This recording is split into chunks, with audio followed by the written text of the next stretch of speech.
Okay, so finally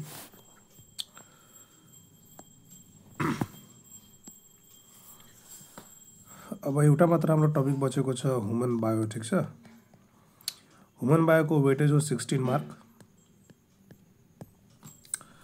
र यसबाट एउटा लङ क्वेसन 8 मार्कको।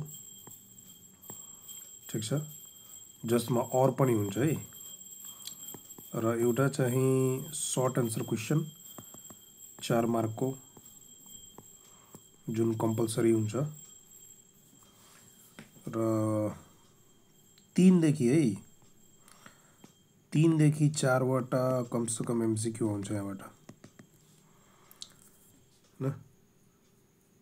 त 3 to 4 मार्क गऱ्यो भने अब टोटल 8 4 12 3 15 वा 16 15 वा 16 यहाँ भनिएको छ। ठिक छ, 3 to 4 मा जान्छ, 15 वा 16 मार्क हुन्छ। ठिक छ, यसरी यसको प्याटर्न छ। यहाँ और भनेको खाली एउटा लङ क्वेसनमा हुन्छ है। यो और भनेपछि एउटा यो लङ क्वेसनमा मात्र आउँदो रहेछ, अरू कहीँ पनि और हुँदैन, हामीले सब गर्नुपर्छ। अब यसमा के छ कि अब हेर, यो ह्युमन बायोलोजी हो। ठिक छ नि, र यो तपाईको बडीसँग रिलेटेड छ। अब प्लस तपाईँ बायोलोजीको बच्चाहरू हुनुहुन्छ। ठिक छ, प्लस तपाईको टार्गेट पछि चाहिँ मेडिकल होला। ठिक छ नि, यसको मतलब कुनै पनि लाइन तिमी चुज गरिरहेछौ, कुनै पनि लाइन +2 पछि चुज गरिरहेछौ त यिनीहरूको फेरि भेट हुन्छ। ठिक छ नि, त्यही भएर हामी यसमा एक्सेप्सन नराखौँ है। यसमा हामी एक्सेप्सनको काम नगरौँ। ठिक छ, यसमा हामी जति सक्दो हुन्छ अल सबै टपिकहरू हामी के गर्छौँ, पढ्छौँ।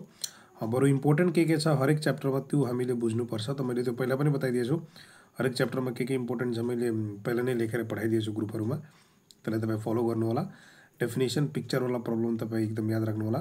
र यहाँ एउटा कुरा छोडेको छ, यो सर्ट एन्सर क्वेसन हुन्छ नि, यसमा पिक्चरवाला प्रब्लम हुन्छ है कम्पलसरी। यो पिक्चर क्वेसन हुन्छ, यो याद राख्नु होला, त्यो कन्फर्म हो है। पिक्चर दिएर क्वेसन सोध्छ। त त्यही भएर अब यो च्याप्टरलाई, यो ह्युमन बायोलोजीलाई हामी के गरौँ, जति पनि हाम्रो सिस्टमहरू छ त्यो सबै सिस्टमहरूलाई हामी थोरोली, होइन, हामीसँग टन्नै टाइम छ अहिले, थोरोली हामी के गरौँ, बिस्तारै बिस्तारै त्यसलाई पढ्दै जाउँ, होइन, बुझ्दै जाउँ। ओके, अनि त्यसमा यदि केही प्रब्लम छ भने तपाईँहरू मलाई टपिक लेख्नु होला है। मलाई टपिक लेख्नु होला, म त्यो हिसाबले त्यसलाई म यसैमा भिडियो बनाएर एक्सप्लेन गरेर म पठाइदिन्छु है, जहाँ जसलाई प्रब्लम हुन्छ। अब होल सिस्टम पढाइ हुँदैन, त्यो कुनै कुनै टपिक हुन्छ नि, होइन। जस्तै नेफ्रोनको सर यो टुक्रा बुझिएन त त्यसको बारेमा भनिदिन्छु म। ठिक छ, रेस्पिरेसनको यो टुक्रा बुझिएन त फेरि त्यसको बारेमा भनिदिउँला, होइन। ल, यो यसरी चाहिँ हाम्रो अब सबै कम्प्लिट हुन्छ है। अब हाम्रो जुलोजीको जुन हामीले सुरुमा कुराकानी यहाँ गरेका थियौँ, होइन, यो हामीले अब सबै कुरा गरिसक्यौँ। हामीले एनिमल टिस्यूको बारे पनि पढिसक्यौँ, बताइदिएँ मैले। डेभलपमेन्ट बारेको पनि बताइदिएँ मैले, ह्युमन बायोलोजीको बारे बताइदिएँ, एप्लाइडको पनि, र ह्युमन पपुलेसनल डिसअर्डर मैले 38 मार्कको मैले तपाईँलाई बताइदिएँ कि कुन च्याप्टरलाई कसरी ह्यान्डल गर्नु छ। रहेछ ह्युमन बायोलोजी, यो हामीले पुरा पढ्नुपर्छ, किनभने भविष्यको लागि र तपाईँको शरीरको लागि पनि इम्पोर्टेन्ट छ यो, खालि एक्जाम पास गर्नको लागि होइन।